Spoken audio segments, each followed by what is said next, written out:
देख रहे हैं द एंगल। मैं हूं आपके साथ दीपाली माथुर। नजर डालते हैं इस वक्त की सुर्खियों पर। नारद घोटाले में टीएमसी नेताओं की गिरफ्तारी के बाद पश्चिम बंगाल में बवाल। सीबीआई दफ्तर के बाहर कार्यकर्ताओं ने किया हंगामा। प्रदेश कांग्रेस 21 मई को बांटेगी 10 लाख मास्क। मुख्यमंत्री अशोक गहलोत ने कहा, कोरोना में पक्ष विपक्ष मिलकर करे काम। वैक्सीन पोस्टर वॉर में भाजपा ने कांग्रेस पर बोला हमला। उपनेता प्रतिपक्ष राजेंद्र राठौड़ ने कहा, सोशल मीडिया पर प्रोफाइल पिक्चर बदलकर कांग्रेसी नेता कर रहे निम्न राजनीति। प्रदेश में ब्लैक फंगस ने बढ़ाई चिंता। चिकित्सा मंत्री डॉक्टर रघु शर्मा ने कहा, सरकार ने केंद्र से जरूरी दवाइयों की है मांग। पश्चिम बंगाल की राजनीति में एक बार फिर से उथल पुथल शुरू हो गई। सीबीआई की ओर से टीएमसी के 2 मंत्रियों समेत 4 नेताओं को गिरफ्तार करने के बाद वहां राजनीतिक भूचाल मच गया। टीएमसी नेताओं की गिरफ्तारी के बाद सीबीआई कार्यालय के बाहर टीएमसी के कार्यकर्ताओं ने भारी संख्या में विरोध प्रदर्शन किया। इधर कार्यकर्ताओं को प्रदर्शन करने से रोकने के लिए पुलिस ने उन पर लाठीचार्ज किया। ऐसा बताया जा रहा है कि सीबीआई के दफ्तर के बाहर सैकड़ों की संख्या में टीएमसी कार्यकर्ता मौजूद है और टीएमसी कार्यकर्ताओं की ओर से पथराव भी किया गया। वहीं दफ्तर के अंदर मुख्यमंत्री ममता बनर्जी भी लंबे समय से मौजूद रही। तृणमूल कांग्रेस के समर्थकों ने यहां झंडे लहराए और सीबीआई तथा केंद्र की भाजपा सरकार के खिलाफ नारे लगाए। कोरोना वायरस की दूसरी लहर ने भारत में तबाही मचा रखी है। इस बीच विश्व स्वास्थ्य संगठन की chief scientist doctor Soumya Swaminathan ने कोविड-19 महामारी की आगामी लहरों को लेकर चेतावनी जारी की है। उन्होंने कहा कि आने वाले वक्त में कोरोना की और लहरें भारत की मुश्किलें बढ़ा सकती हैं। डॉक्टर सौम्या स्वामीनाथन का कहना है कि कोरोना से जंग में अगले 6 से 18 महीने भारत के प्रयासों के लिहाज से बेहद महत्वपूर्ण रहने वाले हैं। कोरोना संक्रमण से निपटने के लिए भारत को 2G दवा के तौर पर एक और हथियार मिल गया है। रक्षा मंत्री राजनाथ सिंह ने डीआरडीओ की ओर से तैयार की गई कोरोना की दवाई 2DG को हेल्थ मिनिस्टर डॉक्टर हर्षवर्धन को सौंपा। इसके बाद स्वास्थ्य मंत्री की ओर से इस दवा को एम्स के निदेशक डॉक्टर रणदीप गुलेरिया को सौंपा गया। दवा को रिलीज किए जाने के मौके पर स्वास्थ्य मंत्री हर्षवर्धन ने कहा कि डीआरडीओ के सहयोग और रक्षा मंत्री राजनाथ सिंह की लीडरशिप में इस ड्रग को तैयार किया गया है। ये भारत की पहली पूर्ण स्वदेशी ड्रग हो सकती है जो कोरोना संकट से निपटने में मदद करेगी। यही नहीं, स्वास्थ्य मंत्री डॉक्टर हर्षवर्धन ने कहा कि इस दवाई के जरिए कोरोना से रिकवरी का टाइम कम होगा। इसके अलावा ऑक्सीजन पर निर्भरता भी कम होगी। समाजवादी पार्टी के राष्ट्रीय अध्यक्ष अखिलेश यादव ने योगी सरकार पर निशाना साधा है। उन्होंने कहा कि पहले दूसरे राज्यों में प्रचार के बहाने निकले तो अब जिलों में दौरा किया जा रहा है। उत्तर प्रदेश सरकार पूरी तरह से पर्यटन मोड में है और अव्यवस्थाएं बरकरार हैं। अखिलेश ने कहा कि कोरोना और ब्लैक फंगस की बीमारी से रोज मौतें हो रही हैं, अव्यवस्थाएं हावी हैं। ऐसी अनियंत्रित अव्यवस्था में मुख्यमंत्री योगी आदित्यनाथ की जनपदीय यात्राओं से कौन सा परिणाम आएगा। प्रदेश कांग्रेस अध्यक्ष गोविंद सिंह डोटासरा की अध्यक्षता में वर्चुअल बैठक हुई। वर्चुअल मीटिंग में प्रदेश प्रभारी अजय माकन, मुख्यमंत्री अशोक गहलोत, पूर्व पीसीसी अध्यक्ष सचिन पायलट सहित कई नेता शामिल हुए। मीटिंग में 21 मई को राजीव गांधी के बलिदान दिवस पर प्रदेश में कांग्रेस 10 लाख मास्क वितरित करेगी। 21 मई को राजीव गांधी की जयंती से ये अभियान शुरू होगा। कांग्रेस एमएलए विधायक कोष से विधानसभा क्षेत्र में 2-2 एम्बुलेंस देंगे। वर्चुअल बैठक को संबोधित करते हुए मुख्यमंत्री अशोक गहलोत ने कहा कि पक्ष विपक्ष हो या फिर मेरे विरोधी, सभी को इस कोरोना काल में लोगों की मदद के लिए एकजुट होकर काम करना चाहिए। उन्होंने कहा कि सरकार अपना काम कर रही है और संगठन भी बेहतर तरीके से काम को अंजाम दे रहा है। वहीं दूसरी ओर संगठन की ओर से सरकार को सुझाव देने के लिए प्रदेश कांग्रेस के पूर्व अध्यक्ष डॉक्टर चंद्रभान की अध्यक्षता में एक कमेटी का गठन किया गया।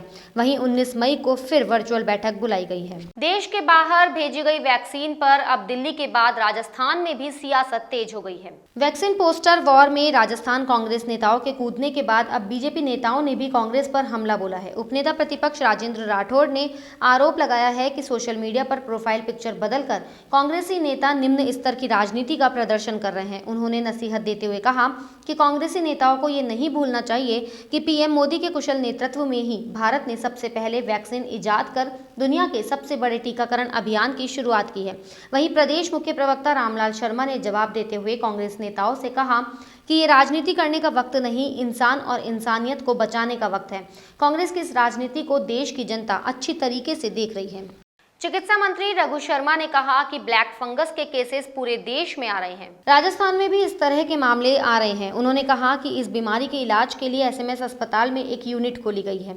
इस बीमारी में 60 इंजेक्शन एक व्यक्ति को चाहिए। इसमें लिपोसोमल एम्पैथोसिरन की जरूरत होती है, जो अभी उपलब्ध नहीं है। केंद्र सरकार ने भी इस औषधि को भी अपने नियंत्रण में ले रखा है। सरकार ने राजस्थान को 722 इंजेक्शन दिए हैं, वो बहुत कम है। चिकित्सा मंत्री ने कहा कि मुख्यमंत्री अशोक गहलोत कोविड को लेकर रोज मीटिंग ले रहे हैं। पिछली बार ये शहरों में था, लेकिन अब ये गाँव में और नौजवानों में फैल गया है। सरकार हर क्षेत्र में मोबाइल वैन चलाकर हाईलाइट सिस्टम के मरीजों को चेक करेगी। देखिए, मुख्यमंत्री जी के नेतृत्व में रोज रिव्यू मीटिंग होती है हमारे यहाँ।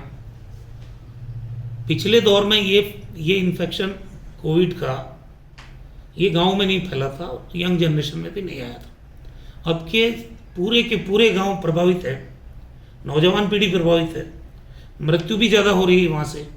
हमने एक तो विलेज कमेटीज को स्ट्रेंथन किया है। वहाँ जिनके घरों में जगह नहीं हो, हाईलाइट सिम्टम के लोग हों, उनको स्कूल में क्वारंटीन सेंटर बना के और वहाँ आप रखो। खाने पीने की व्यवस्था के लिए हर पंचायत को पैसा दिया है। और जो डिपार्टमेंट घर घर सर्वे कर रहा है, उसमें कल से एक नई व्यवस्था हमने की है कि माइक लगा के एक वैन एक विधानसभा क्षेत्र में एक दिन में 10 गाँव में जाएगी।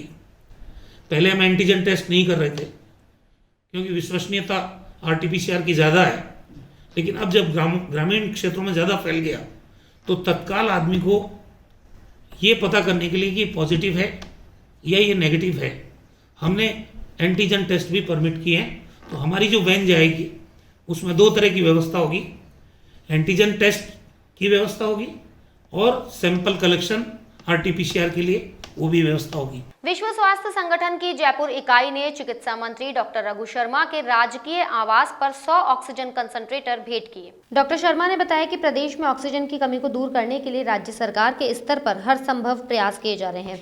निजी व अन्य संस्थाओं के द्वारा सीएसआर के जरिए मिल रहे ऑक्सीजन कंसंट्रेटर से भी काफी मदद मिल रही है। उन्होंने महामारी के इस दौर में सहयोग के लिए WHO का आभार जताया। विश्व स्वास्थ्य संगठन के प्रतिनिधि डॉक्टर राकेश श्रीवास्तव ने बताया कि लगभग 15 करोड़ रुपए मूल्य के ये कंसंट्रेटर जर्मनी से निर्मित है। जयपुर के रेनवाल में जमीनी विवाद को लेकर 2 पक्षों में खूनी संघर्ष हुआ। इस खूनी संघर्ष में दोनों ही पक्षों के आधा दर्जन लोग घायल हो गए। 4 व्यक्तियों को गंभीर अवस्था में जयपुर रेफर गया। ये घटना रेनवाल शहर के वार्ड नंबर 3 की है। झगड़े में घायल हुए सभी घायलों का रेनवाल सामुदायिक स्वास्थ्य केंद्र में उपचार किया गया। लड़ाई की सूचना पर रेनवाल थाना प्रभारी कैलाश मीणा मौके पर पहुंचे। अस्पताल परिसर में भी दोनों पक्ष आपस में भिड़ गए, लेकिन पुलिस ने बीच बचाव कर मामला शांत करवाया। राजस्थान में लॉकडाउन के बीच रेलवे में यात्री भार में कमी आई है। इसको देखते हुए रेलवे ने कई और रेल सेवाओं को रद्द करने या उनके फेरों में कमी की घोषणा की है। उत्तर पश्चिम रेलवे के प्रवक्ता के अनुसार कम यात्री भार के कारण 10 और रेल सेवाओं को रद्द किया जा रहा है।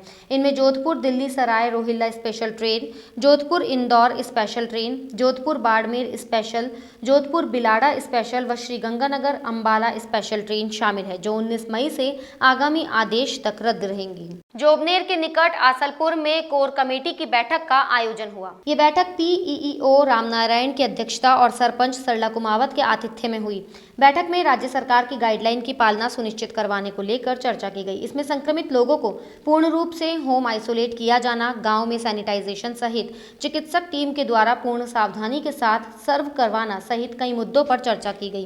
ग्राम के मुख्य मार्गों सहित आबादी क्षेत्र में फ्लैग मार्च कर लोगों से कोरोना गाइडलाइन की पालना करने एवं घरों में रहने की अपील की गई। आज हमने बनाया है कि जितने भी जो व्यापार मंडल के दुकानदार हैं सबको बुलाया है और ऐसी छोटी मोटी सूचना में मिली कि जो समय के बाद में भी दुकानें खोलते हैं, हमने उनको जो बता दिया है कि अगर हमें ऐसी किसी भी प्रकार की शिकायत मिली है तो दुकान खोला पाया सख्ती से उनके साथ पेश आएंगे और जो है ना उनकी जुर्माना और उनकी दुकान सीज की जाएगी। और साथ में जो है ना गांव में एक हम जो है जितने भी कोर कमेटी के मेंबर और जो गण्यमान्य व्यक्ति एक फ्लैग मार्च निकाल रहे हैं, सबको सावचेत कर रहे हैं इस कोरोना महामारी के प्रति।